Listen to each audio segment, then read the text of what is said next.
Bonjour à tous et bienvenue dans ce nouvel épisode d'Inspirer, votre podcast pour témoigner et discuter avec des personnalités inspirantes. Aujourd'hui, j'ai le plaisir de recevoir Jérôme Fernandez. Salut Jérôme. Bonjour.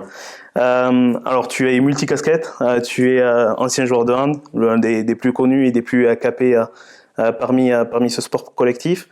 Tu as également été capitaine d'équipe de France, tu as été entraîneur, tu es aujourd'hui conférencier. J'ai rien oublié? Oui, il y en a d'autres, mais on va pas tout. Il y en a d'autres.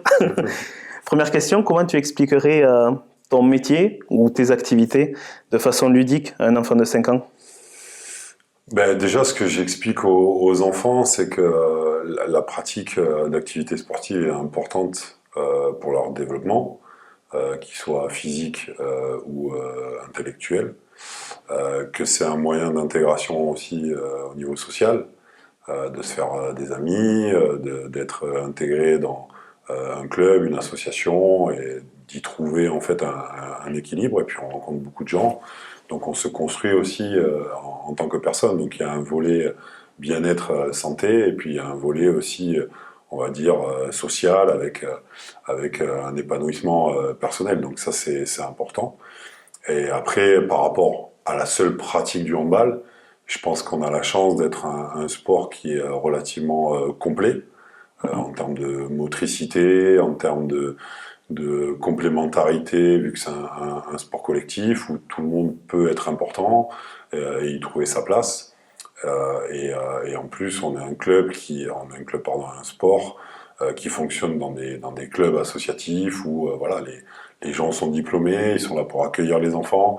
Donc en gros, c'est un peu une garderie de luxe pour les parents. Et en plus, les parents peuvent s'impliquer dans la vie du club ou de l'association de manière bénévole pour accompagner les enfants sur les déplacements, mettre en place des choses pour amener de la vie dans le club à travers des lotos ou des événements, on va dire, à l'intérieur de la structure pour aider le club à exister et à se développer.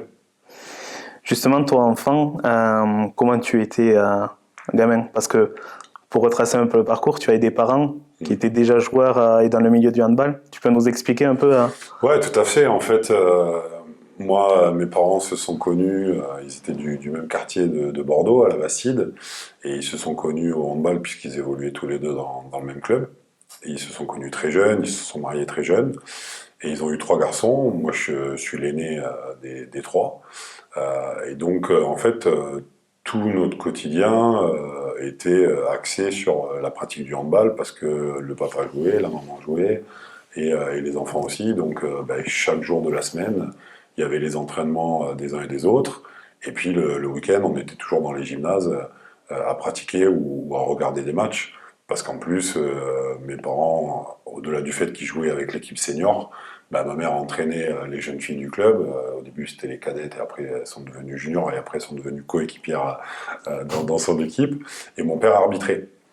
Donc, en fait, moi, j'ai grandi dans un petit club où il y avait 70-80 licenciés, où c'était très convivial, où les parents jouaient ensemble, les enfants des adultes jouaient ensemble dans les catégories inférieures, mais on était un petit club à taille humaine, et donc on passait nos journées, voire nos soirées au gymnase, puisque après tous les matchs, il y avait pratiquement à chaque fois des troisième mi-temps qu'on appelle, et où nous les enfants on était sur le terrain et puis on s'amusait, et puis les parents ils pouvaient faire la fête entre eux, donc c'était plutôt sympa. C'est génial. Petit club, mais quand même à l'époque, 80 licenciés. À l'époque, ça devait déjà représenter un certain nombre de licenciés. Puisque... C'était un bon club, mais il y avait déjà des associations, des clubs où il y avait 200, 250, 300 licenciés. Donc on ne se considérait pas comme un club de grande taille et surtout pas un club important de Bordeaux, puisque les 2 équipes seniors évoluaient au niveau régional, donc c'était vraiment du loisir. Par contre, c'est vrai qu'en dessous, sur les catégories jeunes, on avait des enfants du coup qui étaient des enfants de handballeurs et qui avaient déjà à leur âge un petit peu d'avance sur les autres. Ce qui fait que moi, dans mon équipe, en fait, on avait un noyau dur de fils d'eux qui faisait 5-6 joueurs. On venait y greffer des copains qu'on croisait en UNSS ou au collège et qui venaient voilà, compléter le groupe pour avoir une équipe avec un banc de remplaçants, on va dire. Mais sur ce noyau de 5-6 joueurs de Fils 2, on est quand même 3 à avoir joué en première division, donc c'est quand même énorme. Et je me souviendrai toujours la dernière saison où j'ai évolué dans ce club, avec mon équipe, on était en cadet à l'époque, donc en U16, et on s'est qualifié pour le Final Four des championnats de France qui avait lieu à Nîmes. Et les équipes qui étaient avec nous qualifiées, c'était l'USAM Nîmes, donc gros club français, Célestat, gros club français, et l'US Ivry, gros club français. Et vous? Et nous, Carbon Blanc, qui arrivions là, en plus avec un bus de supporters, de parents, etc. Et ils étaient incapables, en fait, de positionner notre club sur la carte de la France. Ils savaient pas d'où on venait. Mais voilà, après, on a vécu un super week-end. Alors certes, on finit 4e, mais c'est sûr qu'un tout petit club comme ça, on s'attendait pas à arriver à ce niveau-là. Donc c'était fabuleux. Et on a justement ce noyau de joueurs dont la plupart étaient en sport-études avec moi, qui ont basculé au Girondins de Bordeaux pour essayer de tendre vers le haut niveau. Donc en fait, on s'est suivi pratiquement tout le temps, quoi. Et donc, c'était une bande de potes, comme tu l'as dit. Vous êtes suivis tout du long. Tu as démarré très tôt, à l'âge de 5 ans, c'est ça? Oui, tout à fait. J'ai commencé. En fait, moi, dès que j'ai appris à marcher, je jouais avec un ballon, comme mes frères. Et à l'époque, l'âge minimum pour être licencié dans un club, c'était 5 ans. Il fallait être dans sa 6e année. Mais il n'y avait pas de. Enfin, la première catégorie jeune, c'était U10, c'était Benjamin. Et donc, moi, mes premières années de handball, c'était dans le club de mes parents à la Bastidienne, toujours avec les fils des copains et des copines de mes parents. Mais je jouais avec des gamins qui avaient 8 ans, 9 ans, donc j'étais, entre guillemets, tout jeune, quoi, voilà. Comment ça s'est passé cet apprentissage? Parce qu'au final, ce qui est chouette, c'est que vous étiez tous dans un cocon, tu l'as dit tout à l'heure, tu as employé le terme, hein, bande de potes, famille, vraiment dans un cocon hyper vertueux. Ouais, c'est vrai que du coup, on ne voyait pas le temps passer, on ne se rendait pas compte de notre évolution, de notre progression. Et en fait, il n'y a que à partir de l'âge de 11 ans, quand on rentre en 6e, où là, on commence à être détecté par les comités, voire les ligues, en termes de potentiel pour aller vers le haut niveau. Et c'est là où finalement on commence à faire les premiers stages comités, donc Gironde. Et quand on est sélectionné, on voit le niveau, entre guillemets, des meilleurs de son département. Et où on se dit, tiens, c'est pas mal, donc ça vaut peut-être le coup de continuer à progresser pour peut-être à un moment prétendre rentrer dans un pôle fédéral, ce qui était les sports-études à l'époque, mais ça c'était à partir du lycée. Et donc tu as été détecté, tu es rentré en sport-études également? Ouais, exactement. Alors d'abord j'ai joué en équipe de Gironde, ensuite équipe d'Aquitaine, et puis en fait dans les sports-études, il y a une journée de détection. Donc, vu que j'étais en équipe d'Aquitaine, on m'a proposé de participer à cette détection. Mais c'est vrai que à l'époque, c'était un peu nouveau pour tout le monde parce que les sports-études venaient d'être créés et notre sport n'était pas un sport professionnel. Donc, s'engager dans un cursus comme ça, qui pouvait, entre guillemets, nous mettre en porte-à-faux par rapport aux études, pas tous les parents étaient d'accord pour ça. Moi, mes parents étant issus du handball, c'était plus simple. Eux, ils le voyaient comme quelque chose de naturel pour mon épanouissement. Et par contre, ils m'avaient dit, voilà, il faut que tu continues à avoir des bonnes notes à l'école et à préparer, on va dire, l'avenir en réfléchissant à un métier, à ce que tu voudrais faire. Parce que de toute façon, même si tu arrives à jouer en première division, il faudra que tu travailles à côté, comme le font les meilleurs joueurs français aujourd'hui, quoi. Et comment tu as réussi à t'organiser entre le sport et les études à cette période-là? Parce que ça a été compliqué, ça a été très compliqué, parce que moi, dans mon petit club, on avait 2 entraînements semaine, et tout d'un coup, je me suis retrouvé à l'internat, 7 entraînements semaine, dans un cursus scolaire où, à l'époque, les cours, entre guillemets, les plannings n'étaient pas adaptés, parce que à cette époque-là, les sportifs étaient mal vus de la part des professeurs. Donc en gros, comme on s'entraînait entre midi et 2 et après les cours l'après-midi ou le soir, si on arrivait en retard en cours parce qu'on avait entraînement entre midi et 2 et qu'on était là à 14h03 au lieu d'être en classe à 14h, bah, les profs, ils n'étaient pas vraiment complaisants. Donc c'était assez particulier. En plus, tu emmagasines de la fatigue. Donc forcément, ton travail scolaire s'en ressent et les notes baissent, on va dire, plus rapidement que pour les autres élèves. Sachant qu'en plus, voilà, il n'y avait pas de contrepartie de la part des professeurs ni de l'établissement. Et entre guillemets, c'était débrouille-toi pour quand même travailler et avoir des bonnes notes. Donc du coup, ben, le cursus scolaire au niveau lycée a été beaucoup plus difficile qu'avant. Ce qui fait que j'ai fait le choix de redoubler ma première S, ma première scientifique, parce que j'étais trop limite pour passer et je préférais faire une année supplémentaire. Donc voilà, j'ai eu mon bac à 19 ans, mais au moins je l'ai eu. Derrière, je suis parti au bataillon de Joinville pendant une année, puisque le service militaire était obligatoire. Et oui, j'ai eu mon bac en 4 ans, mais en contrepartie, ça m'a permis aussi de bien progresser, de bien évoluer au niveau du handball. Et c'est dans cette période-là où notre sport s'est professionnalisé. Donc à l'arrivée, je me suis retrouvé à 20 ans, prêt à faire une carrière de haut niveau, en plus à être professionnel, et entre guillemets, à pas avoir à travailler à côté. Dans le bon timing. Et tu as eu cette maturité quand même assez jeune? Parce que c'est toi-même qui as accepté de redoubler. C'est la maturité. Pour moi, c'était des rêves d'enfant, en fait.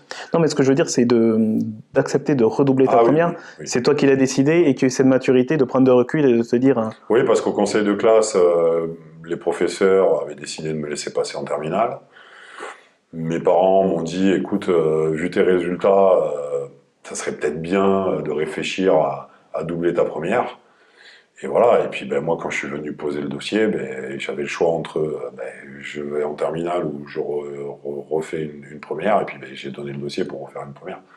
Mais je pensais que c'était nécessaire parce que dans le handball depuis plus de 30 ans, notre discours c'est vraiment d'avoir un double projet, sportif et scolaire, parce qu'on veut avoir des athlètes qui ont la tête bien remplie, qui sont intelligents, qui sont aussi travailleurs.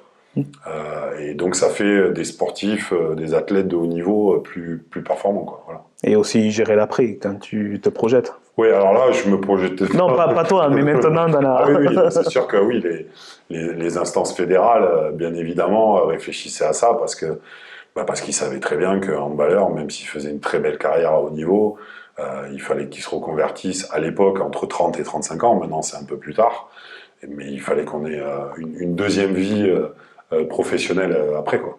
Non, là, à 20 ans, tu te projetais pour être joueur pro, donc? Exactement. Sachant que moi, ça faisait 2 ans qu'avec ma génération, j'avais été en France Espoir. Donc j'avais un petit peu goûté à l'élite, on va dire, puisque dans un sens, moi je commençais à faire des matchs en première division avec les Girondins. Pas tous, mais en tout cas, je m'entraînais tout le temps avec le groupe pro et je faisais quelques matchs pour justement me donner du temps de jeu et me faire progresser. Et en parallèle, avec l'équipe de France Espoir, on faisait des stages. On a fait un championnat d'Europe et un championnat du monde. Et sur les stages de préparation, on s'entraînait à Vittel de temps en temps avec l'équipe de France A, où il y avait les stars de l'époque qui ont été vice-champions du monde en 93 et champions du monde en 95.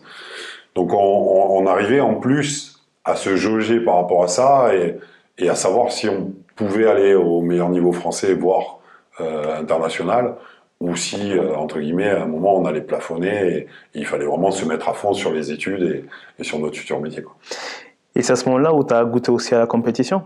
Tu disais, à être à Montpellier, ses premières compétitions en France Espoir. Alors là, à l'époque, j'étais encore à Bordeaux. Hein. Ouais. J'étais encore à Bordeaux quand j'étais en France Espoir. Et en fait, ce qui s'est passé, c'est que lors de la saison 96-97, donc l'année où j'ai eu 20 ans, je me suis posé la question de partir de Bordeaux pour aller chercher du temps de jeu et peut-être continuer ma progression, ou rester à Bordeaux et faire comme toutes les autres générations d'avant, c'est-à-dire faire toute ma carrière à Bordeaux dans le club des Girondins. Bon, finalement, j'ai décidé de partir pour X raisons, parce que l'offre de Toulouse sportive me plaisait, parce que la construction du groupe à Toulouse était faite avec des anciens qui étaient internationaux français ou roumains, et puis des jeunes à fort potentiel, avec la génération qui était passée avant moi, donc les 74-75, et ma génération 76-77. Alors qu'à Bordeaux, ben, je cirais le banc, j'avais pas beaucoup de temps de jeu, et puis en plus, le président et les dirigeants en règle générale ne voulaient pas trop nous mettre en avant parce qu'ils avaient peur, entre guillemets, Ouais. que d'autres clubs s'intéressent à nous. Donc voilà, j'ai fait ce choix-là avec un autre coéquipier à moi de ma génération de partir. Lui, il est parti en banlieue parisienne, à Boulogne-Billancourt. Moi, je suis parti à Toulouse. Et là, ça a été vraiment l'explosion dont j'avais rêvé, mais que je pensais pas faisable, puisque je suis arrivé à Toulouse en septembre. Et au mois de novembre, j'ai fait mon premier stage en équipe de France. Et j'étais déjà titulaire dans mon club. C'était quelque chose de très très rapide. Et je me sentais pas encore légitime pour jouer à côté des meilleurs joueurs français, quoi. C'est là où tu as coché, tu t'es dit, c'est bon, j'ai pris la bonne option. Quand tu as vu en 3 mois. Oui, c'est sûr que dès que je suis arrivé à Toulouse, je me suis rendu compte que par rapport à l'état d'esprit des dirigeants, l'état d'esprit du staff avec Claude Onesta et son adjoint, j'avais fait le bon choix parce qu'on me faisait confiance, qu'on me donnait beaucoup de temps de jeu, qu'en plus ça payait parce que du coup j'avais des bonnes performances. Et c'est sûr que bah, le jour où j'ai reçu ma première convocation, et là pour le coup bah, par la poste, parce qu'à l'époque il n'y avait pas internet, il n'y avait pas de mail, quand j'ai ouvert cette convocation, ma première réaction ça a été bah, non, c'est une blague. Je peux pas aller jouer avec des Jackson Richardson, des Stéphane Stocklin, qui sont mes idoles. Je suis pas au niveau, quoi. Pas encore, pas aujourd'hui, quoi. Et en fait, le discours de Daniel Costantini m'a rassuré parce que en fait, il a expliqué l'entrée dans le groupe France de ma génération de plusieurs joueurs par le fait qu'ils avaient déjà l'organisation du Mondial 2000 en France et que le but c'était de faire progresser le plus vite possible notre génération au contact des anciens pour essayer d'être à nouveau champion du monde en France cette fois-ci à Bercy devant tout le public français. Et bon ben voilà, il a fait le bon pari. Comment ça s'est passé justement cette première fois où tu vas à Vittel en temps, avec cette convocation pour le coup? Alors à ce moment-là, c'était sur des matchs de qualification pour les championnats d'Europe 98 qui avaient lieu en Italie à Bolzano. L'équipe de France avait déjà entamé la campagne de qualification. Et là, c'était les 2 derniers matchs contre la République tchèque. Donc on était dans une poule avec 4 équipes. Donc il y avait déjà eu 2 confrontations contre 2 autres nations. Et là, il y avait la double confrontation contre la République tchèque. Mais la France était déjà qualifiée Ouais. pour l'Euro. Donc avec Bertrand Gilles, on a été intégré sur ce stage. Et donc là, ben, moi j'arrive au stage. Déjà, je me sens pas forcément à ma place. Ouais. J'arrive à l'hôtel, donc c'était à Dijon. Premier match à domicile le mercredi à Dijon et ensuite le match le dimanche en République tchèque. Et entre-temps, des entraînements pour ben, rentrer dans le projet de jeu au minimum et pouvoir peut-être prétendre à avoir un peu de temps de jeu sur les matchs. C'est court quand même, 4 jours. C'est très très court. Parce qu'on arrive le lundi, midi. Donc j'arrive à l'hôtel, à Dijon. Je suis reçu par le manager, Michel Barbeau, qui me dit viens dans ma chambre. Il me donne ma dotation, puisque en tant que nouveau joueur, j'avais aucun équipement. Donc là, il me donne 2 gros sacs remplis d'équipements. C'est quand c'est émotion de voir Ah mais ça. là, c'est Noël. Ah ouais, Là, c'est Noël, c'est-à-dire que tout est neuf, tout est beau.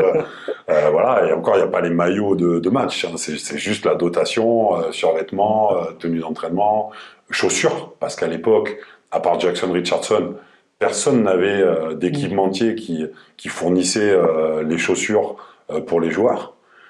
Donc là, chaussures neuves, chaussettes et j'en passe, chasuble pour les entraînements. Et là, il me dit, bon, ben, tu mets ça dans ta chambre. Je t'ai mis avec un coéquipier à toi de ton club, donc j'étais avec Stéphane Plantin, donc c'était plutôt cool, même si on n'est pas du tout de la même génération. Stéphane était déjà un joueur expérimenté, il avait 26-27 ans. Alors lui, entré aussi en équipe de France, mais lui déjà, il avait une maturité de père de famille, etc. Moi, j'avais 20 ans, j'étais un peu encore adolescent dans ma tête. Donc déjà, j'étais rassuré parce que j'étais avec quelqu'un que je connaissais et qui m'appréciait et que j'appréciais. Il me dit, tu poses tes affaires dans la chambre et tu descends, on va déjeuner avec tout le monde. Mais moi, j'avais croisé personne encore. Donc je pose mes affaires, je redescends en bas de l'hôtel et j'arrive dans la salle où on mangeait parce qu'on était un petit peu à part par rapport aux clients de l'hôtel. Et là, je suis resté debout parce que bah, du coup, j'attendais que tout le monde arrive, que tout le monde s'installe, parce que je me suis dit, ben, ils ont peut-être... Il doit y avoir un des plan de habitudes. table. Ouais. Exactement, il y a peut-être un plan de table, ils vont se mettre par groupe d'affinité, etc. Et puis ben, moi, le petit nouveau, je me mets dans un coin ou à côté d'un Toulousain, comme ça, vraiment, je suis tranquille. Donc voilà, beaucoup de stress par rapport à ça. Je me suis assis, le repas, j'ai absolument rien dit. J'écoutais les autres. J'étais pas du tout à l'aise. Et puis après, ben, tu finis le repas, donc on te dit, ben, viens, on va boire le café. Donc ben, tu vas boire le café, t'écoutes un peu les anecdotes, ça rigole, voilà. Et puis t'as les yeux qui pétillent, parce que ben, à côté de toi, t'as des joueurs qui sont tes idoles. Ouais. Et tu te dis, mais est-ce que je vais arriver à leur apporter quelque chose? Parce que c'est ça le but aussi, quoi. Et puis bon, ben après tu vas dans ta chambre, tu fais ton sac pour l'entraînement, et puis ben, le premier entraînement, l'après-midi arrive. Et là, ben, le coach fait les équipes pour faire du jeu, placer, et puis travailler tactiquement, parce que moi je connaissais absolument rien du projet de jeu, du nom des combinaisons, etc. Et donc il fait les équipes, et il me met dans la même équipe que Jackson Richardson et Stephen Stocklin. Et donc là, je me dis, waouh, ça va être compliqué, j'espère que je vais pas faire trop de bêtises. Et le pire, c'est que quand il me faisait des passes, presque j'étais pas prêt, parce que je me disais, mais pourquoi vous me faites des passes, quoi? Je joue entre vous, et puis Moi, je regarde. Donc voilà, donc un entraînement le lundi après-midi, 2 entraînements le mardi, le matin et l'après-midi, et puis mercredi match.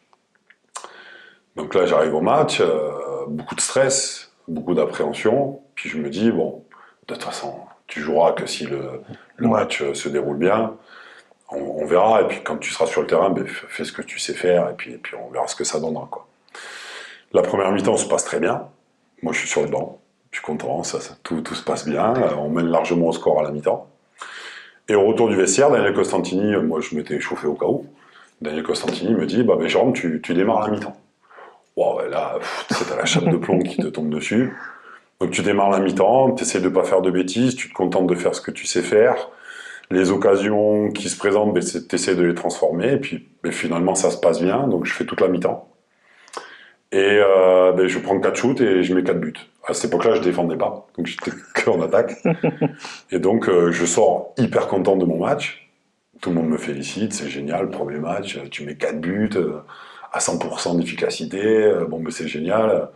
Et je me dis oui, mais il y a un autre match en République tchèque, donc on verra, quoi, parce que ça dure qu'une semaine, ce stage-là. On part en République tchèque, il fait très froid, voilà, c'est mois de novembre, et on joue à 10h30 le dimanche matin. Vraiment l'horaire que je déteste. Et je me dis, waouh, ça risque d'être compliqué pour me réveiller, etc. Et puis pour être vraiment bien concentré sur le match. Et quand on arrive au match, bon, on se prépare, on fait l'échauffement. Et après l'échauffement, on rentre au vestiaire, on met les maillots. Et Daniel Costantini annonce l'équipe qui commence. Et je suis titulaire. Tu le sais qu'au dernier moment, l'équipe Je le sais qu'au titulaire? dernier moment. Waouh. Et il dit, ben voilà, on commence avec un tel, et puis Jérôme arrière gauche.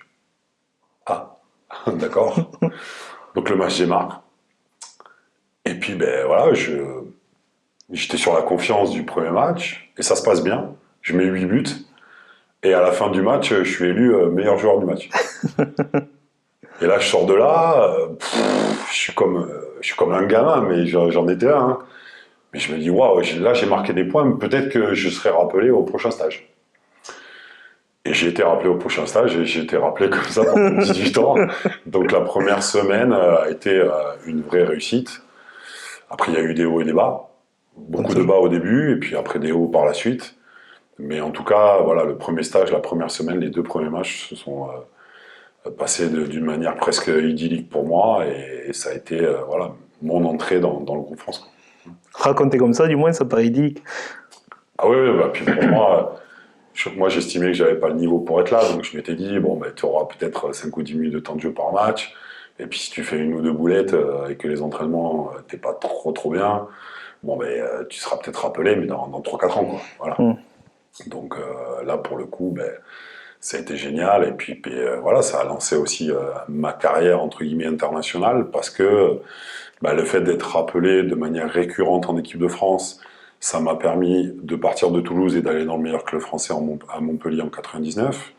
Et quand on est devenu champion du monde en 2001 avec l'équipe de France, et que moi en plus je joue en Ligue des Champions avec mon club et que je gagnais des titres avec mon club de Montpellier, du coup, j'ai été contacté par le Barça, qui était mon club de cœur et le club de mes rêves. Donc ça a vraiment été le début du lancement de ma carrière, quoi, voilà. Pour revenir un peu sur cette première semaine, j'ai 2 questions. Une chose que je ne savais pas, tu connais l'équipe 15 minutes, 20 minutes, 1 heure avant de rentrer, de démarrer le match, c'est ça? Oui, en gros, on était une grosse vingtaine de joueurs présents sur le stage, sur la semaine. Et à l'époque, on n'était que 12 sur la feuille. Aujourd'hui, on est 16.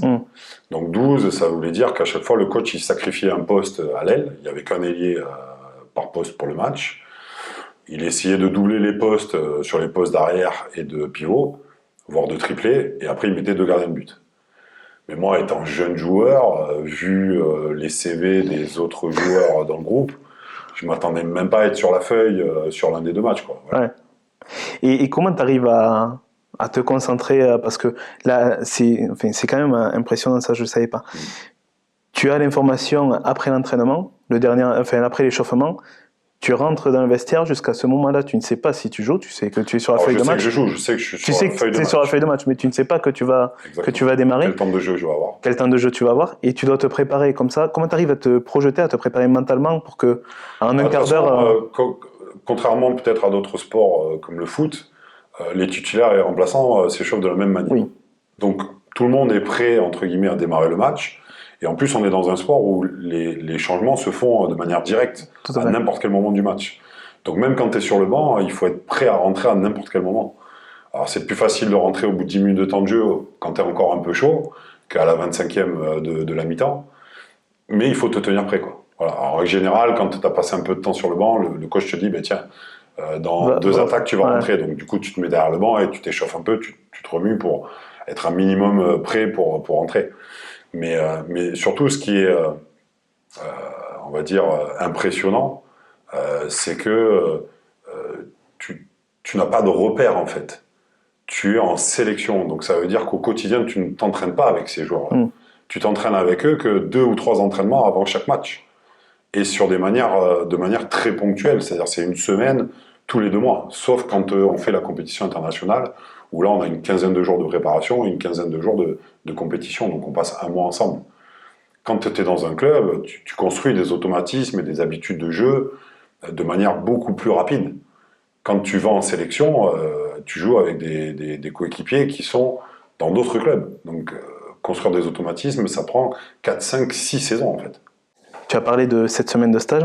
À quel moment tu es passé du postulat à être comme dans un rêve, quelque part, à avoir tes idoles, à te sentir à ta place? C'était une longue construction en fait, parce que je me suis senti vraiment légitime quand j'ai gagné un titre avec ces joueurs-là. Donc ça a duré jusqu'au Mondial 2001, pendant 3 ans et demi, alors pas de manière récurrente, puisque comme on se retrouvait tous les 2 mois à peu près pour une semaine de stage, il y a eu plusieurs étapes. Sur cette période-là, on a fait un championnat d'Europe en 98 en Italie, un championnat du monde en Égypte en 99, un championnat d'Europe en 2000 en Croatie et les Jeux Olympiques à Sydney aussi à l'été 2000. Donc moi, ça m'a permis petit à petit de faire ma place, de découvrir aussi chaque compétition, parce qu'un championnat d'Europe, c'est pas la même chose qu'un championnat du monde, et c'est pas la même chose que les Jeux Olympiques. Et du coup, ces expériences-là m'ont permis d'arriver, on va dire, au championnat du monde en France, qui est quelque chose de particulier de jouer à la maison. C'est sûr. Avec un petit peu d'expérience et moins de stress qu'auparavant. Et c'était vraiment ça la volonté de Daniel Costantini, qu'on arrive sur ce mondial en France en 2001, en ayant déjà des automatismes et en se sentant vraiment à part entière dans le groupe et dans la vie de groupe, quoi. Au final, le plan de jeu a été parfait? Il avait bien vu le coup? Le plan de Daniel a parfaitement fonctionné, avec beaucoup de bas au départ, parce que les gens parlent beaucoup de nos titres. Mais moi, ma première compétition en Italie, elle se déroule très bien pour moi individuellement, parce que je suis titulaire, je joue beaucoup et je marque beaucoup de buts. Je finis meilleur buteur de l'équipe et dans les meilleurs buteurs de la compétition. mais on termine 7e. Donc, par rapport à ceux qui avaient déjà fait des podiums, voire un titre en 95, il y avait de la déception. Mais moi, personnellement, j'étais satisfait. Le mondial en 99, j'ai pas été très bon. On a fini 6e et on a réussi à se qualifier in extremis, en fait, pour les Jeux Olympiques. Championnat d'Europe 2000 en début d'année 2000 en Croatie. Moi, j'ai un accident domestique entre le stage de préparation et la compétition, ce qui fait que je ne participe pas à la compétition en Croatie. Et l'équipe finit 4e. Donc moi, intérieurement, le bilan que j'en fais, c'est tu as fait 2 compétitions avec l'équipe de France, tu as fini 7e et 6e. Et t'es là, pas là. tu n'es pas là, ils font 4e. Donc, est-ce que tu vas être sélectionné pour les Jeux Olympiques, sachant qu'il faut déjà que tu fasses toute ta rééducation par rapport à l'accident que tu as eu, et que la préparation pour les Jeux Olympiques se passe bien pour toi, et que tu fasses partie du groupe qui va partir en Australie, sachant que aux Jeux Olympiques, il y a moins de joueurs par équipe qui sont emmenés. Les places sont plus chères. Les places sont plus chères. Donc, ouais, ça a été une longue construction.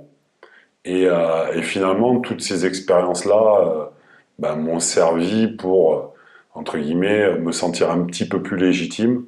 Mais vraiment, je me suis senti bien dans cette équipe, on va dire à partir de 2002, parce que j'ai signé à Barcelone. Et donc, je jouais dans l'un des plus grands clubs d'Europe. Donc, j'estimais qu'à ce moment-là, j'étais au même niveau que mes prestigieux anciens. Et qu'en plus, j'avais été déjà champion du monde avec l'équipe de France. Donc en gros, maintenant, je faisais partie du noyau dur de l'équipe de France et le meilleur était à venir. Était à venir. Voilà. Ça a duré 5 ans. Ouais. C'est long. C'est long. C'est très long. C'est très très long. Malgré cette remise en question que tu as permanente, parce qu'à partir du moment où tu te sens pas légitime, tu te remets en question de façon permanente, c'est aussi un moteur quelque part. Oui, complètement. C'est un carburant essentiel qui vient tous les 2 mois alimenter ta motivation. Parce que oui, tu peux avoir des bonnes performances en club, mais après, si tu n'es pas bon en équipe nationale, comme c'est une sélection à chaque stage, peut-être que le coach ne te fait pas confiance sur le stage d'après. Donc c'est une remise en question perpétuelle qui vient s'ajouter à ma propre remise en question personnelle, parce que depuis que j'étais rentré en sport-études, mon ambition était de devenir le meilleur joueur possible par rapport à mes capacités perso. Donc je ne m'étais pas fixé finalement d'objectifs particuliers. Moi, gamin, je rêvais de jouer en première division au Girondins. Et bon. Un jour, peut-être, d'être appelé en équipe de France, mais dans un second temps, quand j'aurais fait mes preuves dans le championnat de France. Or là, à l'âge de 20 ans, je me retrouve titulaire à Toulouse, à être parmi les meilleurs buteurs du championnat, à être appelé en équipe de France et à m'installer en équipe de France. C'était quelque chose de beaucoup trop précoce pour moi et il a fallu que je m'adapte finalement au fur et à mesure et que je fixe des ambitions personnelles à chaque fois beaucoup plus élevées parce que j'allais plus vite que ce que j'avais prévu, quoi, en fait. Tu as réussi avec le recul à profiter de ce moment-là de carrière ? Non. C'est vraiment subi. Ouais. J'ai commencé vraiment à profiter, on va dire, à partir de l'âge de 28, 29 ans. Parce que là, j'étais à maturité dans mon jeu, j'étais à maturité physique, à maturité aussi psychologique, mentale, par rapport à la confiance que je pouvais avoir en moi. Parce que même si, quand j'étais jeune, j'étais quelqu'un qui avait beaucoup de bouche, comme on dit, et qui aimait bien chambrer les coéquipiers, taquiner un peu tout le monde. Et j'avais un peu cette image de jeunes joueurs un peu prétentieux qui avaient la grosse tête, alors que c'était pas du tout le cas parce que intérieurement, moi, j'avais un gros manque de confiance en moi et de légitimité. Et c'était un peu une carapace que tu te crées pour... Exactement, parce que tout le monde disait que j'étais un gentil garçon et que je n'y arriverais pas, même si j'avais le potentiel pour. Et donc moi, le fait de montrer un peu cette surconfiance, ça me permettait un petit peu d'équilibrer les choses. Mais je me mettais aussi en porte-à-faux parce que du coup, quand je suis rentré en sport-études à Talence, j'ai failli être bisu éternel. En fait. C'est-à-dire que les anciens m'ont vraiment pris à partie et on dit, voilà, toi tu vas être notre souffre-douleur parce que tu la ramènes trop, quoi. Mais en même temps, c'était un moyen, une manière de me faire accepter et voilà, de rentrer aussi dans une compétition par rapport à eux pour leur démontrer que j'en étais capable et que j'allais le faire, quoi. Voilà. Et comme j'ai dit, je pense que je suis vraiment arrivé à maturité générale à 28-29 ans, parce que voilà, on avait été champion du monde et champion d'Europe avec l'équipe de France. Donc je me sentais totalement légitime et je faisais partie des cadres de cette équipe de France. Et en plus, je jouais dans le meilleur club du monde et je venais de gagner la Ligue des Champions avec le Barça. Donc pour moi, on ne pouvait plus remettre en doute mes qualités et ce que j'étais capable d'apporter. Et c'est intéressant ce que tu dis parce que tu as attendu quand même d'avoir un alignement des planètes parfait, à être dans le meilleur club du monde, la meilleure équipe du monde à ce moment-là. Et même à flirter avec le capitanat à ce moment-là, il me semble. Ou pas encore, mais ce que je veux dire, c'est que tu as attendu d'avoir tout de cocher pour te dire enfin, ça y est, je suis légitime. Exactement. C'est dingue. Hein. Ouais. Et si on n'avait pas gagné toutes ces choses-là, que ce soit en club ou en équipe nationale, je me serais peut-être jamais senti légitime par rapport aux anciens qui, eux, avaient réussi à être champions du monde. C'est-à-dire que nous, la première fois où on mettait le maillot, il n'y avait qu'une étoile sur le maillot et déjà, on avait l'impression que c'était très lourd à porter. Aujourd'hui, les jeunes qui rentrent en équipe de France, il y a 6 étoiles dessus. Plus 3 titres olympiques, plus maintenant 4 titres européens. Donc c'est une responsabilité supplémentaire, quoi. Et c'est difficile d'assumer le passage des anciens. Nous, on n'avait qu'une génération qui avait réussi. C'est un héritage. Là, il y en a 4. C'est un héritage. Et ouais, donc c'est très compliqué psychologiquement, quoi. Il faut être très fort. Attendre 10-15 ans pour se sentir légitime, au moins ça donne un bon message d'espoir à beaucoup de nos auditeurs aussi. Bien sûr, ça c'est clair. Pour revenir sur 2001, donc tu as ce fameux championnat du monde en France. Comment tu as vécu ce moment-là? Parce que tu savais, à partir du moment où tu es rentré en équipe de France, que c'était le moment, le momentum où tout le monde allait être attendu. Exactement. En plus, Daniel avait couplé cet objectif d'être champion du monde en France à son départ du poste de sélectionneur. Il faut lui faire honneur. Ben nous, forcément, les joueurs, on avait envie de lui faire honneur et de lui rendre la confiance qu'il avait déposée en nous. Et quoi de plus beau que de finir sur un titre de champion du monde à la maison pour que lui passe le relais et que nous, on continue l'aventure avec l'équipe de France, avec un autre sélectionneur. Le parcours a été collectivement plutôt, on va dire, maîtrisé, surtout sur la phase de poule. Par contre, mon parcours à moi a été catastrophique. J'ai pas été bon à titre individuel pendant toute la compétition, jusqu'à la demi-finale, la mi-temps de la demi-finale contre l'Égypte. Donc c'était à la fois un rêve éveillé, mais qui petit à petit se transforme en cauchemar parce que j'arrivais pas à me lâcher et j'apportais rien à l'équipe en fait. Je la mettais en difficulté à chaque fois que j'étais sur le terrain. Et ça s'est joué à quoi? C'était le mental? Tu avais un blocage? Tu l'as identifié? Oui, je l'ai identifié maintenant avec le recul. En fait, sur les 3 années où je me suis installé dans cette équipe de France, j'étais partagé entre le fait d'écouter mon sélectionneur et d'écouter les cadres, les anciens qui avaient été meilleurs joueurs de la planète et qui jouaient dans des championnats étrangers pour gagner des titres. En gros, le sélectionneur me disait « Jérôme, moi je te prends en équipe de France, c'est pour tirer et marquer des buts. » Et les anciens me disaient « Il faut qu'on joue ensemble, il faut qu'on joue collectivement, sinon on n'arrivera pas à gagner les matchs. » Donc du coup, si j'écoutais les anciens, eh ben, le coach me disait ben, « Tu prends pas assez de shoot, donc je te fais pas jouer. » Parce que ton rôle, c'est de tirer et de marquer des buts. J'étais pris pour ça. Et si j'écoutais le coach, eh ben, je me mettais en porte-à-faux par rapport aux anciens qui me disaient « Tu tires trop, il faut qu'on joue plus en équipe. » Donc ces 3 années-là, elles ont été très compliquées pour moi parce que j'étais toujours en train de naviguer entre les deux. Et du coup, j'étais complètement irrégulier sur mes performances. Voilà, parce qu'il n'y a pas que le fait de marquer des buts. Il y a l'efficacité au shoot, il y a aussi ce que tu peux apporter sur le plan défensif, les passes décisives, etc. etc. Donc il y a plein de choses qui sont importantes au niveau statistique. Mais moi, j'étais sélectionné pour mes qualités de buteur. Mais en même temps, les anciens savaient que si on voulait aller au bout des compétitions, il fallait qu'on construise une équipe et un jeu collectif. Donc ça a été un problème perpétuel en fait, et qui a duré même pendant cette compétition en France, jusqu'à la demi-finale où on a réussi à se qualifier. Et en fait, à la mi-temps, le match est très très serré avec l'Égypte. Et moi, je fais une première mi-temps catastrophique, où je rate tout ce que je fais. Et quand on revient vers le vestiaire, au moment où je rentre dans le vestiaire, Daniel Costantini, devant tout le monde, me dit « Jérôme, toi, tu restes pas là, tu repars t'échauffer. Et je te fais démarrer la deuxième mi-temps que si tu me dis que tu es prêt. Si tu es prêt mentalement à relever le défi, je te fais commencer la mi-temps et tu as intérêt à être bon, parce que sinon, je pense que c'est ta dernière compétition. Ou soit tu me dis non, je préfère pas parce que j'ai peur de nuire à l'équipe et au résultat, et tu t'assois sur le banc, il n'y a pas de souci. » Et donc moi, je repars m'échauffer, vraiment en me disant, bon, c'est peut-être ta dernière occasion de briller, quoi. Voilà.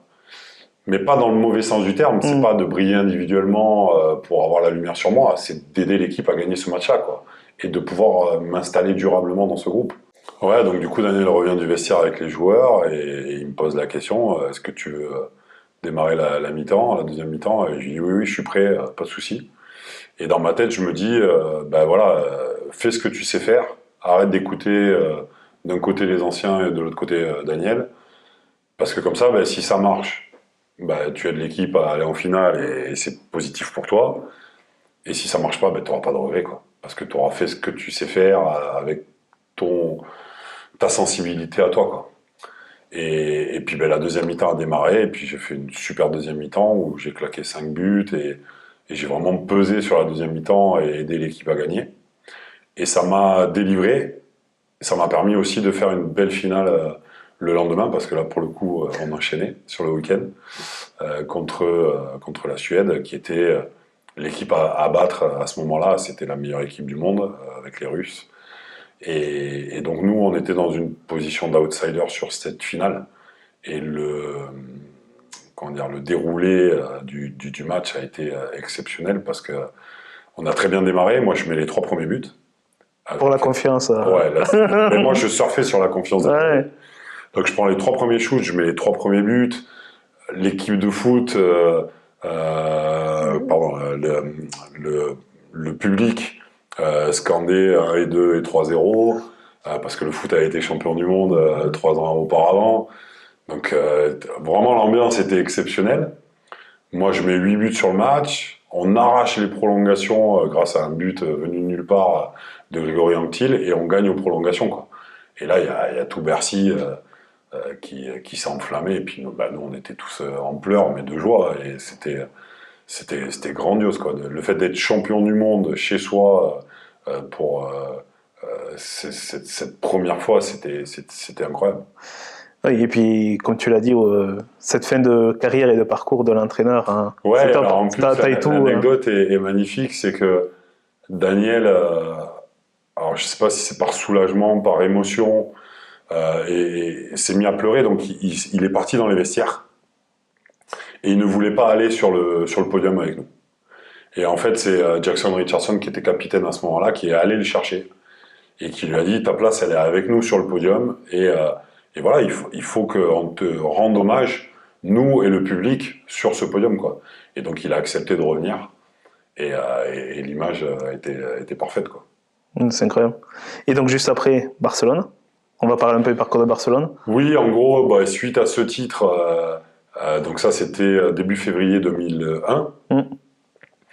Moi, fin février, début mars, donc nous on reprend de suite avec le club, hein, pour continuer la Coupe d'Europe, le championnat, etc.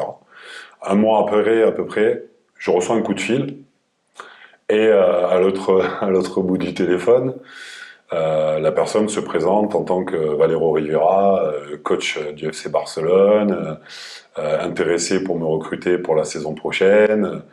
Et comme moi, tous mes amis savaient que c'était mon rêve, quand je décroche et qu'il commence à parler, je me dis dans ma tête, mais quel est l'enfoiré qui est en train de me faire une mauvaise blague. Mais quel accent était très bon. Ouais, et après voilà, c'était un accent hispano, ouais. Voilà, avec un français un peu on va dire minimaliste. Mais je savais que j'avais des potes qui étaient capables de faire ça, quoi. Et au bout de 15 secondes, je comprends que non, c'est vraiment le coach du Barça qui m'appelle, quoi. Sauf que moi, dans ce mois-là, j'avais prolongé mon contrat avec Montpellier. Jusqu'à 2004, exactement, si je dis pas de bêtises. Alors que j'étais en contrat jusqu'à 2002 au départ. Donc je prolonge 2 ans supplémentaires. Et donc il me dit, voilà, je suis intéressé pour te recruter. Qu'est-ce qui te reste comme contrat? Est-ce que c'est quelque chose qui peut t'intéresser? Et moi, je lui dis, ben oui, le Barça, c'est le club de mes rêves depuis que je suis gamin. J'ai des origines espagnoles. J'y suis allé en vacances en Espagne et tous les enfants, puisque c'était en Catalogne, ils avaient le maillot du Barça sur les épaules. Et en plus, ben, vous avez gagné la Ligue des Champions pendant 5 saisons d'affilée. Et là, cette saison, vous serez encore très certainement en finale. Et d'ailleurs, ils ont été en finale et ils ont perdu contre Pamplune. Mais ça faisait 5 ans qu'ils étaient champions d'Europe en titre. Donc c'était La moi, c'était le meilleure. Graal, quoi. Et donc je lui explique que je viens de prolonger et que je suis en contrat jusqu'à 2004. Et donc il me dit, bon ok, pas de souci, je vais me renseigner auprès de ma direction, voir si on est prêt à racheter tes 2 années de contrat. Non, tes 3 ans de contrat, parce que du coup il y avait 3 ans. Il me rappelle quelques jours après, et il me dit, écoute, on ne peut pas racheter 3 ans de contrat, ma direction n'est pas d'accord. Donc, ben, malheureusement, je vais prendre un autre joueur à ta place. Mais voilà, je suis très intéressé pour te recruter. Donc peut-être que je reviendrai vers toi la saison prochaine ou la saison d'après. Et donc là, ça te met encore un autre coup de boost, quoi. Même si, quelque part, je me suis dit, ah, c'est dommage que j'ai prolongé parce que je serais parti, quoi, sinon. Donc voilà, donc il recrute un joueur serbe à ma place. Moi, je reste à Montpellier. Et la saison 2001-2002 se passe plutôt bien pour moi à titre individuel. Donc il me recontacte pendant l'hiver, donc à peu près à cette période, là, en février. Et là, il me dit, écoute, Jérôme, le joueur que j'ai recruté ne me convient pas du tout. Il n'a pas réussi à s'intégrer. J'ai vu avec ma direction et on est prêt à racheter tes 2 ans de contrat. Donc si tu es d'accord pour discuter avec nous, on vient te rencontrer. On se met d'accord d'abord sur tes conditions contractuelles pour toi. Et une fois qu'on est d'accord ensemble, nous, après, on va négocier ta sortie du club de Montpellier pour te recruter. Je dis OK. Donc, il vient avec son adjoint. Son adjoint l'amène parce que lui n'a pas le permis, toujours pas aujourd'hui. Donc, il faisait tout en taxi à Barcelone à l'époque. Et il vient me voir à Montpellier. On mange dans un endroit un peu discret. Il y a un agent très connu dans le milieu du handball qui s'appelle Bak Ti-Hong, qui fait, entre guillemets, les transactions, etc. Et qui me propose de m'aider pour la rédaction du contrat et pour que tout soit clair, parce qu'eux, ils font le contrat en catalan et en espagnol. Mais il fallait un contrat en français que eux signent, et il fallait que tout soit réglo. Donc on mange ensemble, on se met d'accord sur la durée du contrat, sur les montants, etc. Au début, il me propose 7 ans de contrat. Donc, c'est grosse énorme. marque de confiance. Ouais. Parce que normalement, on te propose 2 ou 3 ans de contrat. Et moi, je me dis, bon, 7 ans, c'est beaucoup, mais ça, en même temps, c'est mon club de cœur. Mais c'est surtout que les 2 premières saisons, en termes de salaire, ne me convenaient pas parce que c'était pratiquement ce que j'avais déjà à Montpellier. Donc moi, dans la négo, je leur dis, bon, moi, OK pour les 5 ans de la 3e année jusqu'à la 7e. Par contre, les 2 premières années ne sont pas, pour moi, suffisantes.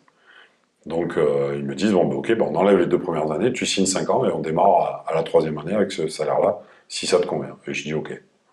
Donc on se met d'accord, et eux derrière sont partis négocier ma clause de rachat. Ils ont racheté le contrat et je suis parti à Barcelone à l'été 2002 et ça a été la meilleure période de ma carrière. Un parcours exceptionnel là-bas aussi. Comment tu as pu voir la différence justement entre le coaching ou même la mentalité, l'approche, l'état d'esprit entre les clubs français que tu as fait, Girondins de Bordeaux, Toulouse, Montpellier, et arriver au Grand Barcelone en Espagne? En gros, il y avait à l'époque autant de différences entre Bordeaux et Toulouse avec Montpellier qu'entre Montpellier et le Barça. Donc tu reprends. Donc déjà, j'avais vu la différence entre un club qui joue en première division mais qui joue au milieu de tableau et le meilleur club français qui était déjà professionnel, qui avait déjà ses propres structures, qui avait déjà, entre guillemets, un centre de formation, etc., chose que les autres clubs n'avaient pas. Et là, j'arrive au Barça, où là, c'est encore un step au-dessus, c'est-à-dire que c'est un club omnisport qui est porté par le foot, dont le handball profite, entre guillemets, dans le bon sens du terme. Et là, en gros, tu fais ta visite médicale à l'intérieur du club, avec les médecins, etc. Tu as un staff qui est hyper fourni, avec prépa physique, entraîneur de gardien, etc., chose qu'il n'y avait pas à Montpellier. Et puis, tu profites de toutes les infrastructures. Tu n'es pas dans un club de handball. Tu es au Barça. Comme il dit, c'est plus qu'un club. Ouais. Et il y a une dimension en plus sociale, sociétale, politique dans ce club qu'il n'y a pas dans les autres clubs de handball. Qui est très forte. Exactement. C'est-à-dire que quand tu portes le maillot du Barça, tu représentes la Catalogne, pas l'Espagne, la Catalogne. Tu peux apprendre le catalan. Mais dans le vestiaire, bien sûr, on parle espagnol parce que c'est un mix de plusieurs nationalités et que c'est plus facile d'apprendre l'espagnol que le catalan. Et en plus, il y a des événements pendant la saison où ils mélangent les joueurs de foot, de basket, de ring hockey, de futsal et de handball, qui sont les 5 sports professionnels du club, mais il y a d'autres sports qui ne le sont pas, pour aller dans les hôpitaux donner des cadeaux, pour faire un repas de Noël avec tous les autres employés salariés du club. Donc tu te retrouves à manger au repas de Noël avec le personnel de sécurité qui te lève la barrière au parking, les femmes de ménage qui nettoient la salle après les matchs, etc., ceux qui nettoient le vestiaire, etc., etc. Les personnes de l'ombre. Exactement. Et donc ça, c'est quelque chose que tu apprends à découvrir au fur et à mesure. Et moi j'aime à dire que finalement, c'est le plus grand club dans lequel j'ai joué. Mais ce n'est pas un club de handball, c'est un club omnisport. Et en plus, c'est le club le plus convivial. Où finalement, il n'y a pas de mélange de genres. Il n'y a pas le foot qui se sent au-dessus du reste, etc., etc. En fait, l'entité club est au-dessus de n'importe quel individu qui est salarié du club. Qu'il soit footballeur, qui s'occupe de la sécurité, voilà, etc., etc. Et on a tous les mêmes équipements et on se sert tous des mêmes infrastructures. Donc c'est exceptionnel. C'est quelque chose à vivre en tant qu'athlète dans une vie. Et j'ai joué dans ce que je considère le meilleur club de handball à Kiel. Mais je dis meilleur club de handball, pas meilleur club omnisport. C'est-à-dire tu y vas pour faire du handball. Là, c'est un peu comme si tu comparais championnat du monde, championnat d'Europe par rapport aux Jeux Olympiques où tu es avec les meilleurs athlètes du monde. Oui, là, en fait, c'est la même chose. Ouais. C'est la même dimension. C'est vraiment une corporation. Quand tu es à Kiel, tu es dans l'un des plus grands clubs du monde de handball. Et tu fais que du handball et tu croises que du handball. Et tu es dans une ville de handball. Quand tu joues à Barcelone, tu es dans un club omnisport où tu côtoies quelques-uns des meilleurs athlètes de la planète d'autres disciplines et tu vis à Barcelone. T'es dans quelque chose d'exceptionnel en plus à côté du club, quoi. Donc c'est fabuleux. Donc tu as fait le Barça et puis après tu as été à Kiel en Allemagne. Ouais, j'ai fait 8 ans en Espagne, dont 6 saisons à Barcelone et après 2 à Ciudad Real. Et en fait, à cette période-là, la crise économique avait fortement affaibli les clubs de handball, hors Barça, puisque là, pour le coup, ils dépendent du foot. Et donc Ciudad Real, qui, on va dire, depuis 3-4 saisons, était le meilleur club en Espagne, s'est retrouvé à devoir, entre guillemets, laisser partir des joueurs pour baisser la masse salariale, parce que le président finançait en fait tout le club et il n'y avait plus de sponsors. Donc ils ont laissé partir certains joueurs au fur et à mesure pour dégraisser un petit peu l'effectif et la masse salariale. Et à ce moment-là, Daniel Narcisse s'est blessé au genou, il évolue à Kiel. Et Kiel a cherché ce qu'on appelle un joker médical, donc un joueur que tu peux recruter en pleine saison quand tu as un joueur qui se blesse pour une durée de plus de 3 mois. Donc du coup, je suis contacté par Kiel fin août, donc fin de préparation, on va dire, la saison n'avait pas démarré. Et ils me disent, voilà, Daniel vient de se blesser, on cherche un joueur sur le même poste et on aimerait te prendre. Et moi, j'avais jamais voulu aller en Allemagne parce que la culture de jeu ne me plaisait pas forcément. Et puis parce que, étant d'origine espagnole, je me sentais mieux en Espagne, tout simplement. Et là, à ce moment-là, je me suis dit, c'est une aventure qui va durer que quelques mois. Ouais, c'est un challenge. C'est un challenge, je vais découvrir ce que c'est la Bundesliga et puis toute l'attractivité qu'il y a autour du handball parce que c'est le pays du handball. avec ses fans, avec ses salles de plus de 10 000 places qui sont pleines à chaque match. Donc je dis, bon, ben voilà, quitte à vivre ça, autant le vivre sur quelques mois et dans le meilleur club d'Allemagne. Donc j'ai accepté le pari, je suis arrivé mi-septembre, le temps de, voilà, de faire toutes les démarches administratives, se mettre d'accord sur tout, donc ça a duré une quinzaine de jours. Donc je débarque mi-septembre à Kiel, pendant un mois et demi, je dors chez Thierry Omeyer et sa famille, parce que c'était en attendant de moi trouver un endroit pour m'installer et faire monter ma famille depuis l'Espagne.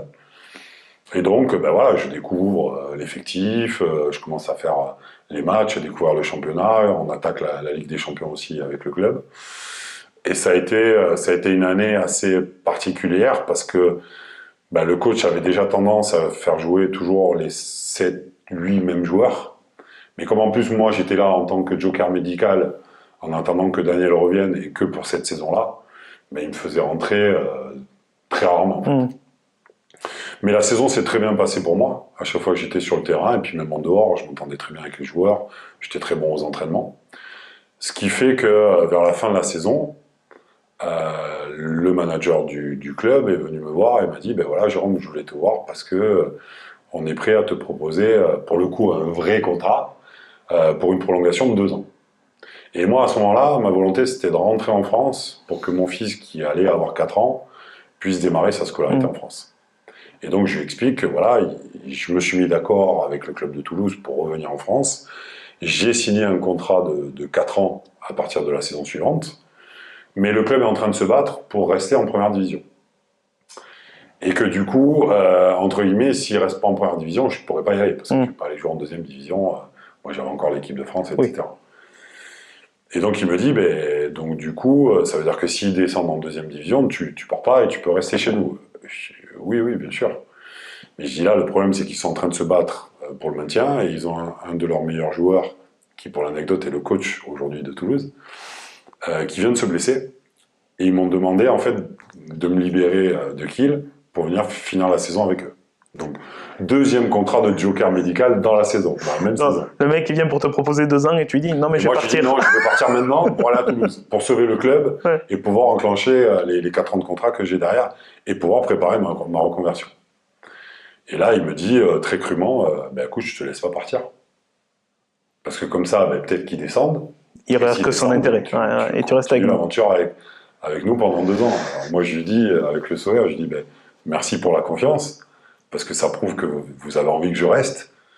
Mais voilà, pour mon avenir, pour l'avenir de mon fils, c'est important pour moi de repartir en France. Donc, je suis désolé, mais je n'accepterai pas de prolonger. Par contre, je vous demande gentiment de me laisser partir maintenant, parce que de toute façon, le coach m'utilise très peu et que vous n'aurez pas besoin de moi pour la fin de saison. Et donc, il appelle le coach, il discute longuement avec lui, et il revient vers moi au bout de 10 minutes, un quart d'heure, et il me dit, bon, ok, pas de souci, on va te libérer maintenant. Donc, il rentre en contact avec le club de Toulouse, ils acceptent le deal, sauf que la Ligue nationale de handball a freiné pendant un mois mon arrivée, parce qu'ils voulaient vérifier qu'au niveau budget, masse salariale, tout était respecté pour pouvoir m'accueillir et me payer et pas mettre le club en péril. Donc pendant un mois, j'ai joué à Kiel, sachant que je pouvais partir du jour au lendemain, mais je ne savais pas si Toulouse allait avoir l'accord de la Ligue pour m'accueillir de suite, et je les voyais perdre des matchs, chaque semaine. Donc c'était beaucoup de stress. Finalement, j'étais libéré fin avril, donc je suis arrivé le 1er mai à Toulouse, il restait 4 matchs. Donc j'ai fait les 4 derniers matchs avec Toulouse. On a réussi à se maintenir et ça m'a permis de m'installer à Toulouse pendant 4 saisons. Avant de parler de Toulouse, je voulais revenir un peu sur l'équipe de France. Donc 2008, tu passes capitaine de l'équipe de France. Un rôle très particulier où tu te retrouves à être entre le coach et en étant joueur en même temps. Comment tu as perçu et comment tu t'es adapté à ce rôle-là ? Alors déjà, c'était une grande surprise parce que moi, dans ma réflexion à ce moment-là, quand on est champion olympique en titre à Pékin, ben, j'avais été champion du monde en 2001, champion d'Europe en 2006 et champion olympique en 2008. Donc en gros, j'avais gagné les 3 titres qui étaient possibles de gagner, ce qui était déjà exceptionnel. Donc moi, j'ai 31 ans à ce moment-là. Et moi, dans ma tête, je me dis, bon, mais peut-être que ça serait bien de laisser la place à des jeunes et, entre guillemets, de me consacrer qu'à mon club et à ce qui va arriver derrière, quoi. Et le premier stage, en fait, en octobre-novembre, derrière les Jeux, on savait qu'il allait y avoir un nouveau capitaine, puisque Olivier Giraud a annoncé qu'il arrêtait sa carrière et qu'il était capitaine. Et donc on arrive et la première réunion, le staff nous réunit pour nous communiquer en fait leurs décisions par rapport à qui ils ont choisi comme capitaine. Mais moi dans ma tête, je me dis, prochain capitaine, ça va être Thierry Meyer, ou ça va être Guillaume Gilles, ou Didier Dinard, parce que ce sont des personnes qui sont là, qui sont arrivées avant moi, qui ont plus de caractère, qui sont des leaders, de par leur performance et de par leur caractère. Et moi, à aucun moment, je me dis, je vais être choisi, parce que moi, ok, je m'entendais bien avec tout le monde, mais... T'avais pas ce rôle de leader dans le vestiaire. Je faisais partie du noyau d'anciens, Ouais. mais pas du tout, non, j'étais pas du tout un leader, en tout cas, pas du tout dans la parole. Et donc le staff nous explique que le prochain capitaine, ça va être Jérôme Fernandez. Et là, je me dis, ah, d'accord. Et Claude explique à tout le monde qu'il a fait ce choix-là avec son staff parce qu'il veut un relais entre le staff technique et le groupe, parce que je suis quelqu'un qui s'entend bien avec tout le monde, et que en plus je fais le lien aussi avec le staff médical par rapport au groupe, parce que je m'entends bien avec les kinés et le médecin. Et donc il cherche entre guillemets quelqu'un qui fasse un peu l'unanimité, même si c'est pas forcément un leader comme on pouvait voir les autres capitaines par la voix en fait. Mais quand même il place à la fin en disant si ça se passe pas bien, je me réserve le droit de changer. Donc ok, moi du coup j'accepte le rôle, et il me dit si t'es nommé capitaine, tu peux plus laisser ta place. Donc il va falloir assumer quoi. Ouais. Voilà. Et puis surtout je me dis, il faut que je sois un bon capitaine dans le sens où il faut que je sois au service du groupe et que le groupe continue à être ambitieux et à vouloir gagner des titres. Donc c'était pas une volonté de me mettre en avant comme capitaine, mais plutôt de déléguer, de partager avec le noyau d'anciens qu'on était, puisqu'on était 6 ou 7, pour intégrer les nouveaux, les jeunes qui rentraient, qui se sentent le plus à l'aise, le plus rapidement possible, parce que j'étais passé par là, Il y a 10 ans. j'avais pas été à l'aise. Et donc, ce qu'on voulait, c'est que ces joueurs-là nous amènent quelque chose. Parce qu'à 7, on n'était pas capable de gagner les compétitions. On avait besoin de la qualité des nouveaux et des remplaçants. Donc, du coup, moi, en sortant de cette réunion, j'ai dit à mes coéquipiers de ma génération, avec qui j'avais tout vécu, j'ai dit, OK, c'est moi qui porte le brassard pour les matchs. Par contre, on est tous capitaines. On est tous capitaines parce qu'il y a des groupes d'affinités. Et que toi, tu es leader dans ce groupe-là, toi, tu es leader dans ce groupe-là, etc. Et moi, je serai là, entre guillemets, pour que voilà, tout ça soit harmonieux et qu'il n'y ait pas de conflit dans la vie de groupe. Donc, je me suis focalisé là-dessus, sauf que quand tu es capitaine, si tu veux être un peu crédible, il faut être bon. Donc, il ne faut pas que tu t'oublies aussi, et il faut que tu sois en capacité à être performant à chaque fois que tu es sur le terrain. Bon, sur le moment, je n'étais pas trop inquiet, parce que moi, j'étais en plein boom de ma carrière, mais il fallait que sur le temps, entre guillemets, ça perdure, même si j'avais moins de temps de jeu, même si je devenais remplaçant, etc. etc. Et voilà, ça a duré pendant 7 ans. Et sur ces 7 années, on a fait 8 compétitions, on en a gagné 6, ce qui me permet de dire que j'ai pas été un mauvais capitaine. Bon, parce qu'on avait l'équipe pour gagner. Ouais. Et c'est pas parce que j'étais capitaine que l'équipe gagnait, c'est parce qu'on avait l'équipe pour. Par contre, ce que je ne voulais pas, c'était être un capitaine, soit qui empêche l'équipe de gagner, ou soit qui ne lui permette pas d'arriver à ses ambitions.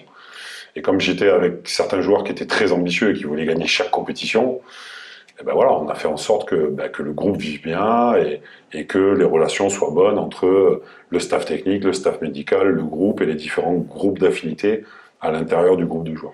Et c'est là où Claude Onesta était bon et il s'est pas trompé avec toi, c'est qu'il a cherché un capitaine. Oui, après on avait une relation très particulière parce qu'il me connaissait depuis très longtemps, il connaissait mes parents, et entre guillemets, il savait que il avait un vrai relais dans le groupe de joueurs, que moi, j'allais jamais le trahir. Parce que je le connaissais depuis très très longtemps et que cette marque de confiance, j'allais la respecter, quoi. Et c'est ce que j'allais te dire, qui cherchait quelqu'un comme homme de collectif et créer cette cohésion autour du projet commun. Exactement. Et donc tu l'as dit, 6 titres sur 8. On est entouré de quelques-unes de tes médailles, de tes trophées. Merci de les avoir ramenées. Est-ce que tu peux nous parler de la compétition ou des compétitions qui t'ont le plus marqué peut-être ? Alors, celles qui, à mon avis, ont le plus marqué notre sport, c'est surtout les 2 titres olympiques. Parce que ce sont des titres qui ont permis à notre discipline de changer de dimension au niveau national et d'avoir l'appui de l'État, du ministère des Sports, pour construire des infrastructures type Arena, comme on en voit un peu partout maintenant, puisque c'est parti de ce moment-là. Et ça a permis aussi à nos clubs d'avoir plus de notoriété et d'attirer des partenaires financiers et de pouvoir se développer, se structurer et accueillir, entre guillemets, leurs supporters dans de meilleures conditions. Donc c'est pour ça aussi qu'on a des clubs très puissants aujourd'hui, et on l'a vu en 2018, les 3 clubs qui étaient engagés en Ligue des Champions étaient en demi-finale de la Ligue des Champions, et la finale était franco-française. Et tout ça, c'est grâce à ces titres-là. Par contre, à titre personnel, bon, il y a bien évidemment la dernière médaille d'or au Qatar, parce que celle-là, elle est symbolique, c'était ma dernière compétition, on l'a gagnée, c'était en plus ma dernière compétition en tant que capitaine. Donc elle est venue clôturer ma carrière, mon chapitre avec l'équipe de France. Mais c'est surtout celle de 2001, puisque c'était mon premier titre avec l'équipe de France et en plus en France, et celle de 2009 en Croatie, parce que celle-là, elle est vraiment particulière à titre personnel, dans le sens où c'est ma première compétition en tant que capitaine, donc j'avais envie de prouver que j'étais un bon capitaine. En plus, en Croatie, chez notre plus grand rival à ce moment-là, c'était pratiquement la seule équipe qui pouvait nous empêcher de gagner la compétition et d'être champion du monde à nouveau. Et en plus, à ce moment-là, j'avais mon papa qui était malade depuis plusieurs années, qui se battait contre un cancer. Et j'ai appris la veille de la finale qu'il était en fin de vie, qu'il avait refusé d'aller à l'hôpital pour, entre guillemets, être mieux soigné, mieux assisté au niveau respiratoire, parce qu'il n'y avait pas la chaîne qui retransmettait les matchs de handball à l'hôpital. Donc il a souffert pendant toute la compétition en restant à la maison, et il n'est parti à l'hôpital qu'après la finale que nous avons remportée. Donc forcément, le jour de la finale, sachant que mon papa vivait ses derniers jours, ça a été émotionnellement parlant quelque chose de très dur à gérer. Mais voilà, elle s'est très bien terminée, on a réussi à gagner le titre, j'ai réussi à ramener la médaille d'or à mon papa et à lui dire au revoir à temps. Chose qui n'a pas été le cas, par exemple, 3 ans plus tard, où là, ça a été le cas de ma maman. On est parti en Serbie jouer les championnats d'Europe, et je savais que, entre guillemets, elle était en fin de vie avant de partir à la compétition, mais elle m'a gentiment obligé à aller avec l'équipe de France jouer cette compétition. Tous les jours, je l'avais au téléphone, tous les jours, je sentais que ça se dégradait. Et malheureusement, c'était une compétition très difficile sportivement pour le groupe et qui s'est soldée par une 11e place, alors qu'on sortait de 4 compétitions gagnées coup sur coup. Et en plus, ma maman est décédée quand j'étais dans l'avion du retour. Donc je suis arrivé à Bordeaux pour organiser son enterrement, et ça a été très difficile, et c'est d'ailleurs le plus mauvais souvenir que j'ai de ma carrière de sportif et d'homme. Et oui, mais d'homme, forcément. Quelque part, j'imagine que tu as rendu énormément fier tes parents qui aimaient ce sport, et tu leur as apporté par procuration des plaisirs, des sensations et des victoires incroyables. Ouais, d'autant plus que c'était des parents qui étaient très participatifs, comme je l'ai dit déjà pendant mon enfance, et puis pendant tout le parcours aussi de mes frères.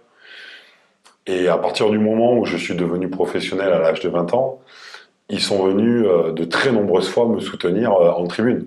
Alors au début à Toulouse, donc tous les 15 jours, ils venaient me voir jouer à domicile à Toulouse, donc ils faisaient quand même 250 km aller-retour pour venir voir les matchs. Le problème, c'est que le fiston, après, il va à Montpellier, puis il va à Barcelone. Exactement. Après, ils m'ont suivi partout. Et ils sont venus sur énormément de compétitions avec l'équipe de France. Donc, ils étaient très présents dans le bon sens du terme. Et ils ont vécu à travers mes compétitions et mes performances quelque chose de fabuleux. Donc on avait une vraie proximité, on avait très peu d'écart d'âge. Et donc, moi, en début de carrière, quand j'étais très jeune, mes parents participaient au troisième mi-temps. Et c'était les seuls parents à être présents parce que ils avaient pratiquement l'âge de mes coéquipiers les plus vieux. Donc, c'était assez rigolo, quoi. Et donc, voilà, donc ils ont été très importants pour moi dans ma liberté de construire une carrière dans le monde du handball qui était au début pas professionnel. Ils m'ont laissé vraiment gérer tout ça, ma scolarité aussi, et ils m'ont fait confiance. Et voilà, ça m'a permis de m'épanouir et de vivre une carrière extraordinaire et qui, entre guillemets, de la partager avec eux, quoi. Voilà. Tu t'es rendu compte au fil du temps de ces cadeaux que tu leur faisais? Oui, complètement, surtout quand je suis devenu papa à ton tour. en 2007. Parce que après, quand on devient papa, pour la première fois, on voit les choses différemment. La société dans laquelle on vit, la planète sur laquelle on vit aussi, le rapport avec les gens, et tout ce qu'on met en place. On devient beaucoup plus mature. Et comme j'ai perdu mes parents très peu de temps après la naissance de mon fils, il les a très peu connus, et forcément, ça te fait mûrir beaucoup plus vite, quoi, malheureusement. Quelle relation tu as avec tes frères qui eux aussi ont joué au hand? Alors j'ai eu une relation de frère aîné, on va dire, assez absent, parce que quand je suis parti à l'internat, ils avaient 9 et 5 ans. Donc finalement, ils m'ont pas connu très longtemps à la maison, même si on était très proches. Et puis après, ils ont suivi le début de ma carrière. Eux, ils étaient encore jeunes, dans les catégories jeunes, donc ils faisaient leur parcours. Et quand je suis devenu champion du monde en 2001, ils étaient même pas adultes. Donc ils rêvaient à travers leur frère aîné d'une belle carrière. Et en plus, moi, j'avais une relation tellement fusionnelle avec mes parents qu'ils me voyaient plus comme un troisième parent que comme un grand frère. Et puis au fur et à mesure du temps, eux ont fait leur carrière. L'un des deux est devenu papa. Donc du coup, voilà, aujourd'hui, on a une vraie relation de frères. Et en plus, on essaie vraiment de se voir et de faire des choses ensemble. Et là, on a entrepris dernièrement aussi des choses ensemble. On a créé une entreprise ensemble pour pouvoir équiper les clubs amateurs de handball avec nos réseaux à nous trois. Et donc voilà, on est engagé dans cette aventure-là ensemble et je trouve ça fabuleux. Ce que je trouve chouette dans ton parcours, c'est cette reconversion que tu fais, mais que tu as fait de façon très douce, et où maintenant tu es entrepreneur, on va en parler là-dessus aussi, tu aides les clubs amateurs, tu fais aussi de la transmission auprès des écoles, auprès de clubs sportifs. Tu peux nous en parler un petit peu? Oui, en fait, je sais au fond de moi qu'il n'y a pas de sport professionnel et de handball professionnel sans le monde amateur. Et j'ai connu dans mon enfance un club qui était un petit club très convivial, etc. Je sais tous les besoins qu'ils ont. Et après, en termes on va dire de transmission par rapport à mes savoir-faire de handballeur, je sais ce que je peux apporter de manière plus prématurée à ces jeunes joueurs ou joueuses pour progresser plus vite et pour aller peut-être plus haut que ce qu'ils pourraient aller s'ils étaient accompagnés par d'autres personnes.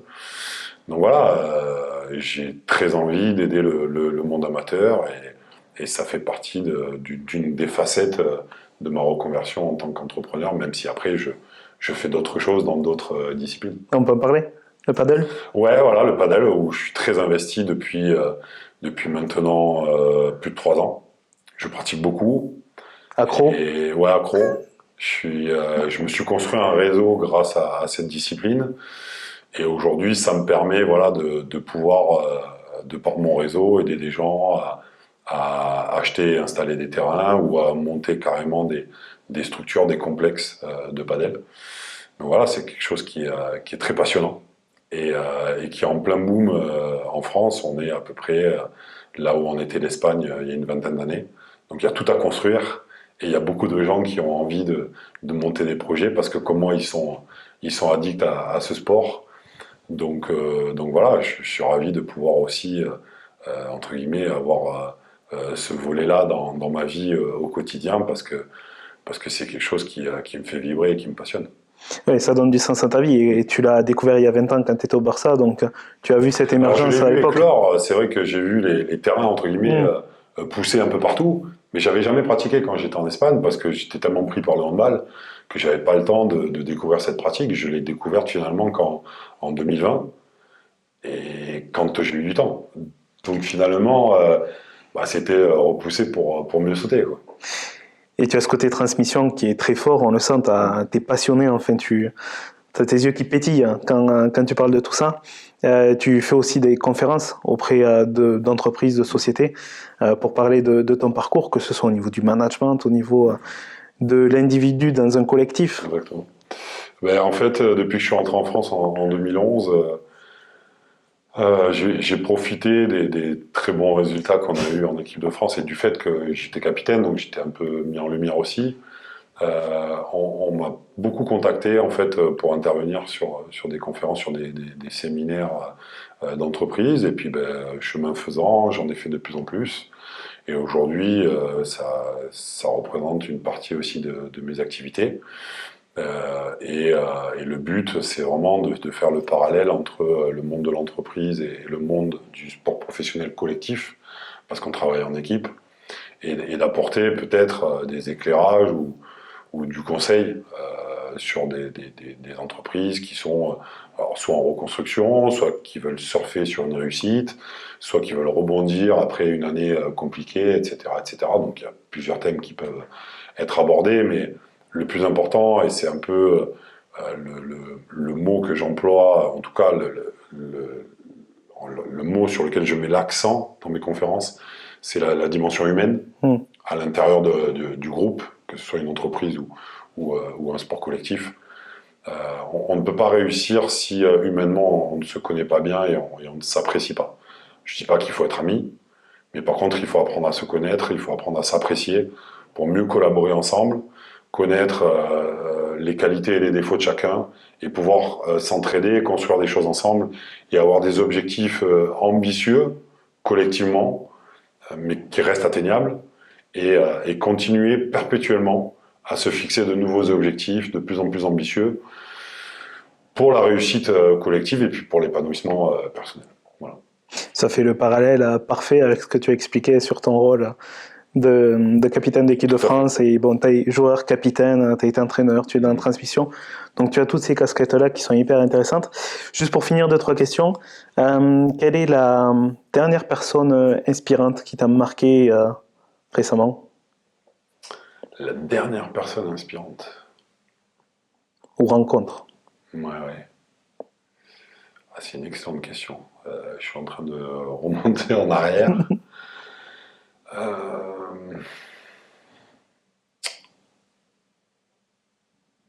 C'est compliqué. Il aurait fallu que je la prépare cette question parce que là, j'ai pas trop d'idées.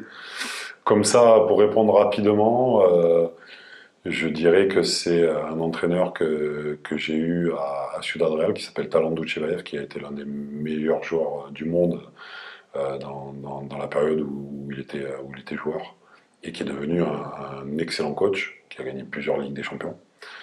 Donc voilà, sur le plan handball, je dirais que c'est cette personne-là, la dernière, vraiment, qui m'a beaucoup inspiré. Tu es aussi parrain de l'association ELA? Oui. On en parle un petit peu? On en parle un petit peu, oui, parce que c'est important. C'est vrai que ces dernières années, j'ai eu quelques demandes d'associations pour devenir parrain. Et j'ai accepté à partir du moment où c'était pour des associations qui défendaient les droits des enfants. Que ce soit pour des maladies spécifiques ou pour de l'accompagnement, etc. Ou pour de la cybersécurité par rapport au harcèlement, etc. Et là est une très très grosse association dont le parrain officiel est Zinedine Zidane et qui fait beaucoup de choses pour les enfants atteints de leukodystrophie. Donc voilà, dans l'année, il y a une dictée, une course qui est organisée par les établissements scolaires qui veulent aider l'association. Donc voilà, chaque année, je vais dans des établissements pour faire une dictée ou pour rencontrer les enfants et leur parler de l'importance de soutenir des associations qui aident les enfants et les familles qui sont atteints par quelconque maladie, parce que leur quotidien est beaucoup plus difficile que ceux qui sont en bonne santé. Et voilà, donc c'est important pour moi. C'est toujours important de mettre en lumière les bonnes œuvres et les bonnes actions, donc c'est là qu'on le fait et on mettra le lien également de l'association. C'est très gentil. On arrive sur la fin de cette interview, très heureux et très frustré parce qu'on a passé une partie de ta carrière, mais on aurait pu parler beaucoup plus longtemps. On fera peut-être un deuxième épisode si vous le souhaitez, si tu es OK, sur le reste de ta carrière, parce qu'il y a tellement de choses à dire sur ton parcours en équipe de France, le fait de détenir des records qui n'ont pas encore été battus, que ce soit en nombre de sélections ou de buts. Tu as un parcours vraiment inspirant. Je tiens à te remercier pour tes valeurs qui sont vraiment humaines et qui sont vraiment retranscrites lors de cet échange très spontané que l'on n'a pas préparé. Donc merci pour ça. Merci à toi pour cette invitation. Je vous dis à très bientôt pour un prochain épisode et passez une très bonne journée. À bientôt.